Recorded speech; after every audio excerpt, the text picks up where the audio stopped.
महेश, तुम्हारा ये नाम और तुम्हारा चेहरा जिसे एक इंसिडेंट के चलते मेरे जहन में पहली बार छपा था, वो 2011 वर्ल्ड कप के दौरान 24 मार्च के रोज अहमदाबाद में ऑस्ट्रेलिया के खिलाफ हुए क्वार्टर फाइनल में हुआ था। हरभजन का तगड़ा फैन होने की वजह से मैं तुम्हें पावर प्ले में भज्जी से पहले बॉल देने वाले धोनी के फैसले से बहुत खुश नहीं था। ऊपर से सामने वॉटसन और हेडन भी अपनी लाइफ की बेस्ट टच में थे। साफ कहूं तो मुझे तुम्हारी पहली झलक बिल्कुल पसंद नहीं आई, लेकिन अन्ना तुमने अपनी नर्व्स कंट्रोल की और धोनी के फैसले को अपनी उंगलियों के जादू के दम पर वॉटसन को बोल्ड करके सही साबित किया। तुम्हारा दोनों हाथों की मुट्ठी को भींचकर खुशी से कूदना मुझे आज भी याद है। तुमने उस मैच में आगे चलकर खतरनाक दिख रहे शतक वीर पॉन्टिंग का भी विकेट लिया और मेरे दिल पर अपनी एक खूबसूरत तस्वीर शाया कर दी। हालांकि मुझे उस दिन तुम्हारे हाईलाइट होने से ज्यादा इंडिया की जीत की खुशी थी, लेकिन कहीं किसी कोने में दिल ने तुम्हें भी उस जीत के हीरोज में गिन करके जगह दे दी थी, क्योंकि वो वक्त बहुत तेजी से बीत रहा था। हर क्रिकेट फैन की तरह मैं भी इंडिया की जर्नी एंजॉय कर रहा था। उस क्वार्टर फाइनल के बाद मोहाली के सेमीफाइनल और वानखेड़े के फाइनल में तुम नहीं थे, मगर सच कहूं मैंने तुम्हें बिल्कुल भी मिस नहीं किया। मैं जीत की खुशी में झूम रहा था और इस बात से बेखबर था कि वर्ल्ड कप कभी तो खत्म होना था, कभी तो इंडिया को इंटरनेशनल क्रिकेट छोड़कर आईपीएल देखना था, कभी तो आईपीएल के बाद फिर से इंडिया को घर पर टेस्ट खेलना था। वो टेस्ट क्रिकेट जिसमें कुछ महीने पहले हम 4-0 से इंग्लैंड में हारे थे, वो टेस्ट सीरीज जिसमें वेस्ट इंडीज जैसी हल्की टीम से मुकाबला था, वो टेस्ट मैच जिसमें तुमने अपने 9 विकेटों के साथ करिश्माई डेब्यू किया था। वैसे अन्ना तुम्हारे डेब्यू भी कितने कमाल के थे ना। तीनों फॉर्मेट्स में जब तुम पहला मैच खेल रहे थे तो कोई ना कोई तुम्हारे साथ नया प्लेयर होता ही था। जैसे T20 डेब्यू में कोहली थे, वनडे में नमन ओझा और पंकज सिंह, जबकि टेस्ट डेब्यू में उमेश यादव भी पहली बार सफेद जर्सी पहन रहे थे। इन डेब्यू शेयरिंग्स की तरह ही तुम मुझे हर जगह नजर आए।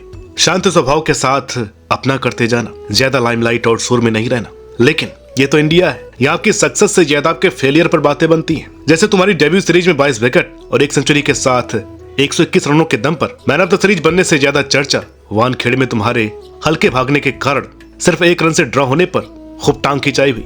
ईमानदारी से बताऊं तो मुझे भी तुम पर उस दिन गुस्सा आया था। थोड़ी तेज भाग ही लेते तो सीरीज 3-0 से जीत लेते। खैर जो भी हो, तुम्हारा टेस्ट डेब्यू इतना शानदार तो था ही कि हरभजन के ढलते दिनों में तुम उन्हें रिप्लेस कर दो। स्पिन की सारी जादूगरी लेकर साथ में बैटिंग में कमांड होने के चलते तुम उस वक्त रेस में नमन ओझा, अमित मिश्रा, पीयूष चावला, जयंत यादव, कुलदीप यादव सभी से एक कदम आगे रहे। हालांकि इस सब टैलेंट के बावजूद मैंने पहली बार तुम्हारे बारे में खोजबीन तब की जब इंडियन क्रिकेट में भज्जी की जगह अन्ना ले चुका था। एक जुनूनी क्रिकेटर की जगह ऐसे बॉलर को मिली जो कि बॉलर या कहीं की क्रिकेटर ही एक्सीडेंटली बना था। तुमने अपना करियर बतौर ओपनर शुरू किया, जो कि थोड़ा बहुत पेस कर लेता था, मगर अर्ली डेज में हुई पेल्विक इंजरी के चलते तुमने पेस बॉलिंग छोड़ दी। तुम्हारे इन मुश्किल दिनों में हरभजन इंडियन क्रिकेट को अपनी घूमती गेंदों से वर्ल्ड में टॉप करा रहे थे। ये देख करके तुमने स्पिनर बनने की ठानी और ये पढ़ करके मैंने तुम्हें अश्विन से अन्ना कहना शुरू किया। उस दिन तुम्हारे बारे में जितना जाना, सबने मुझे तुम्हारा फैन बनने के लिए प्रेरित किया। वैसे तुम भी तो कमाल हो भाई, एक्सीडेंटली स्पिनर बनने पर इतना यकीन था कि घर वालों के अगेंस्ट जाते हुए कॉग्निजेंट जैसी बड़ी प्लेसमेंट छोड़कर नए नबेले आईपीएल में मिली चेन्नई की कैप चुन ली। फिर तो जैसे तुम वापसी का रास्ता ही भूल गए, सब कुछ छोड़कर तुम बस क्रिकेट में लग गए। और मुझ जैसे डाई हार्ड इंडियन फैन तुम्हारे सपोर्ट में तुमने इंडियन सॉइल पर पहले न्यूजीलैंड के 2 मैचों में 18 विकेट और फिर ऑस्ट्रेलिया के 4 मैचों में 29 विकेट लेकर शॉक कर दिया। तुमने अपने आने और क्रिकेट वर्ल्ड पर छा जाने का ऐलान कर दिया था। आज वर्ल्ड क्रिकेट तुम्हारे 11 टेस्ट सीरीज में मैन ऑफ द सीरीज बनने की बात करता है, जबकि 10 man of the match award side line कर देता है, क्योंकि ये परफॉर्मेंस भी किसी जादू से कम नहीं थी। तुम्हारे ग्रेटेस्ट ऑफ ऑल टाइम बनने का मेन बेस भी तो वही था। अन्ना अब जो तुमने बिना सेकंड थॉट के रिटायरमेंट ले ही लिया है तो हम कैसे कुछ बोल सकते हैं, मगर तुम्हारे रिटायरमेंट के बाद से तुम्हारे साथ या कहें तुम्हारी वजह से जिए गए सभी इंडियन क्रिकेट मोमेंट याद आ रहे हैं। तुम जब 2012 के बाद से जड्डू के साथी बने थे तो तीनों फॉर्मेट्स में छाए हुए थे। क्या T20, क्या टेस्ट और क्या वनडे, सब जगह तुमने कमाल किया था। खास करके 2013 चैंपियन ट्रॉफी में इंग्लैंड के घर में घुसकर तो तुमने बॉल्स का लड्डू बना दिया था।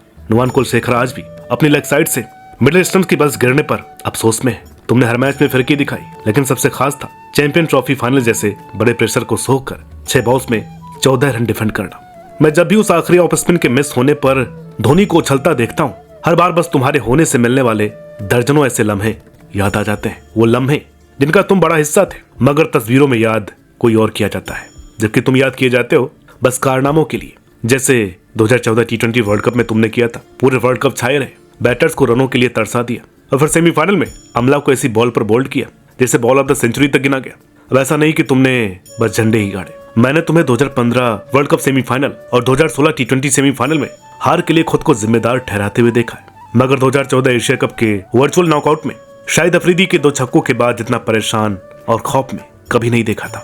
क्योंकि तुमसे पहले जिसने पाकिस्तान के सामने इंडिया के घुटने टेकने का सेहरा ओढ़ा था, उसने कभी दोबारा इंडियन जर्सी नहीं पहनी थी। उस रात मुझे अन्ना के जाने का भी खतरा था, मगर सिलेक्टर समेत फैंस ने तुम पर यकीन रखा और फिर जो तुमने किया आज वो इतिहास है। एक नहीं कई बार तुमने इंडिया को ऐसी जीतें दिलवाई हैं जिसकी कोई उम्मीद नहीं थी। तुम हर बार अपने से ज्यादा देश की इज्जत के लिए खेले थे। तभी पिछली बार के मशहूर ऑस्ट्रेलिया टेस्ट सीरीज जीत में बैक पेन होने के बावजूद सिडनी में पिच पर खूंटा गाड़ करके खड़े हो गए और विहारी के साथ मैच ड्रॉ करवा करके ही लौटे। बिल्कुल ऐसे ही 2022 टी20 वर्ल्ड कप में अपने जजमेंट पर भरोसा करते हुए बॉल को वाइड जाने दिया और इंडिया को हिस्ट्री की सबसे ड्रामेटिक जीत दिलवाई। ये सब परफॉर्मेंस उस एक पहलू का सबूत है कि तुमने सिर्फ टेस्ट या सिर्फ एशिया में नहीं बल्कि हर फॉर्मेट और आउटसाइड एशिया में भी कमाल की परफॉर्मेंस दी है। इंडिया के बाहर लंका और वेस्ट इंडीज में मैन ऑफ द सीरीज बनना, ऑस्ट्रेलिया में मैन ऑफ द मैच बनना, घर में अफ्रीका से लेकर इंग्लैंड जैसी टीमों को रोकना बताता है कि अन्ना तुम कितने कमाल के थे। हालांकि आज तुम्हारे जाने पर अफवाहों का बाजार गर्म है।